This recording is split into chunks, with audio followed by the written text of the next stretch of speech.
മുൻ കേന്ദ്രമന്ത്രി രാജീവ് ചന്ദ്രശേഖറിനെ ബിജെപി സംസ്ഥാന അധ്യക്ഷനായി തിരഞ്ഞെടുത്തതിൽ സന്തോഷം മാത്രമെന്ന് ശോഭാ സുരേന്ദ്രൻ. രാജീവ് ചന്ദ്രശേഖർ കൃത്യതയോടെ ഭാരതീയ ജനതാ പാർട്ടിയെ നയിക്കുമെന്നും അവർ പറഞ്ഞു.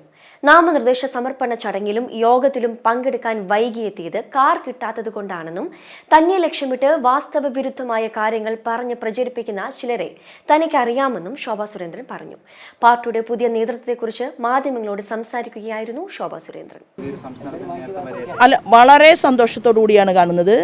ഭാരതീയ ജനതാ പാർട്ടി, ഞാൻ നേരത്തെയും എൻ്റെ സഹപ്രവർത്തകരായിട്ടുള്ള ആളുകളും ഒരുമിച്ച് ചേർന്നുകൊണ്ട് കേരളത്തിൻ്റെ പൊതുസമൂഹത്തോട് ഞങ്ങൾ എല്ലാവരും പറഞ്ഞത്, ഭാരതീയ ജനതാ പാർട്ടി യഥാർത്ഥ പ്രതിപക്ഷത്തിൻ്റെ റോൾ ഏറ്റെടുക്കുന്ന ഒരു പാർട്ടിയാണ്.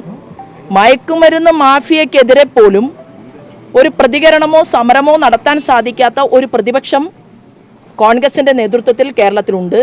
ഭാരതീയ ജനതാ പാർട്ടി അതിശക്തമായി എല്ലാ വിഷയങ്ങളും ഏറ്റെടുത്തുകൊണ്ട് മുന്നോട്ട് പോകും എന്നുള്ളതാണ്.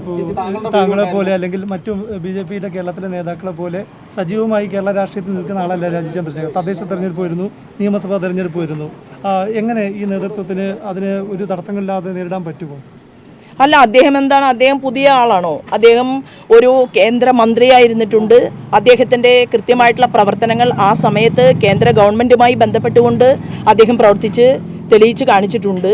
അതിനെ തുടർന്ന് ഇവിടെ തിരുവനന്തപുരത്ത് എല്ലാ വ്യക്തികൾക്കിടയിലും പ്രവർത്തിച്ചുകൊണ്ട് തെരഞ്ഞെടുപ്പിൽ വളരെ കുറഞ്ഞ വോട്ടിന് അദ്ദേഹം പരാജയപ്പെട്ടു പോയിട്ടുള്ള ഒരാളാണ്. അദ്ദേഹത്തിന് അങ്ങനെ ഒരു പുതുമയുമില്ല എന്നുള്ളതാണ്. അദ്ദേഹം വളരെ കൃത്യതയോടുകൂടി തന്നെ ഭാരതീയ ജനതാ പാർട്ടിയെ ശക്തമായിട്ട് മുന്നോട്ട് നയിക്കും. വനിതയെ സംസ്ഥാന അധ്യക്ഷയായി പരിഗണിക്കുമെന്നുള്ള വാർത്തകളുണ്ടായിരുന്നു. ചേച്ചിക്ക് അടക്കം സാധ്യത ഉണ്ടായിരുന്നു. എങ്ങനെ കാണുന്നു ഇപ്പോൾ അത് പരിഗണിക്കാത്തതിൽ? അല്ല, ഒരാളെ മാത്രമാണോ? നിങ്ങൾ എത്ര ആളുകളുടെ പേര് പറഞ്ഞു ചാനലുകളിൽ? അല്ല, എത്രയോ പേരുകൾ നിങ്ങൾ പറഞ്ഞു. നിങ്ങളാണ് ഓരോ ആളുകളുടെയും പേര് ജനസമക്ഷത്തിൽ പറഞ്ഞത്.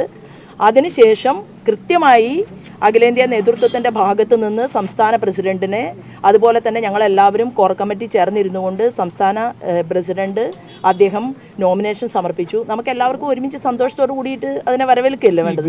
ഈ പാർട്ടി അതിശക്തമായിട്ട് മുന്നോട്ട് പോവുക, എല്ലാ തലത്തിലും പാർട്ടിക്ക് ശക്തമായിട്ടുള്ള വേരോട്ടമുണ്ടാക്കുക. ഇത് ഒരു നൈരന്തര്യമാണ്. പ്രസ്ഥാനത്തിൻ്റെ പ്രവർത്തനം എന്ന് പറയുന്നത് ഒരു തുടർച്ചയാണ്. അപ്പോൾ കഴിഞ്ഞ തവണ നിർത്തിയ സ്ഥലത്ത് പാർട്ടി അവിടെ നിന്ന് വീണ്ടും അതിശക്തമായിട്ട് മുന്നോട്ട് പോവുകയാണ്, പ്രവർത്തിക്കുകയാണ്. അതിന് എല്ലാവരും ഒരുമിച്ച് ചേർന്നുകൊണ്ടുള്ള പ്രവർത്തനം ഏറ്റെടുത്തുകൊണ്ട് മുന്നോട്ട് പോകുക. അല്ല, നേതൃമാറ്റം എന്നുള്ളത് ഒരു സമയം, അതായത് ഒരു സമയം കഴിഞ്ഞാൽ, ഈ കേരളത്തിൽ മാത്രമല്ല ഇത്, ഓരോ സംസ്ഥാനങ്ങളിലും സമയത്തിൻ്റെ പരിധിക്കനുസരിച്ചുകൊണ്ട് പുതിയ പ്രസിഡന്റുമാർ അവർ അധികാരം ഏറ്റെടുത്തിട്ടുണ്ട്. അതുപോലെ കേരളത്തിൽ കഴിഞ്ഞ ശ്രീമാൻ സുരേന്ദ്രന് ശേഷം പുതിയ പ്രസിഡന്റ് അധികാരം ഏറ്റെടുത്തു എന്നുള്ളതാണ്. അതിനെ സന്തോഷത്തോടു കൂടി നോക്കി കാണുക എന്നല്ലാതെ അതിനകത്ത് ഒരു ചോദ്യത്തിനും മറ്റൊരു ഉത്തരത്തിനും പ്രസക്തിയില്ല എന്നുള്ളതാണ്. ഞാൻ എൻ്റെ കാർ അന്വേഷിച്ചുകൊണ്ടാണ് പുറത്തേക്ക് ഓടിയത്. കാറില്ലാത്തത് കൊണ്ട്, കാറില്ലാതെ നടന്നു വരാൻ പറ്റില്ലല്ലോ. അപ്പം കാറിനെ കാണാത്തത് കൊണ്ട് ഞാൻ തിരക്കിട്ട് ഓടുകയും പുറത്തേക്ക് വരികയും, ആ സമയത്ത് ഞാൻ എന്താ മാധ്യമപ്രവർത്തകരുടെ മുൻപിൽ വരാത്ത ആളാണോ, അല്ലെങ്കിൽ വരാൻ മടിയുള്ള ആളാണോ? എൻ്റെ ആദ്യത്തെ ഉദ്ദേശം എന്ന് പറയുന്നത് എന്താണ്? നോമിനേഷൻ കൊടുക്കുന്ന സ്ഥലത്ത് എത്തുക എന്നുള്ളതല്ലേ. അതിനിടയിൽ ഇത്തരത്തിൽ ഒരു തരത്തിലുള്ള വാർത്തകളും ഉണ്ടാക്കണ്ട.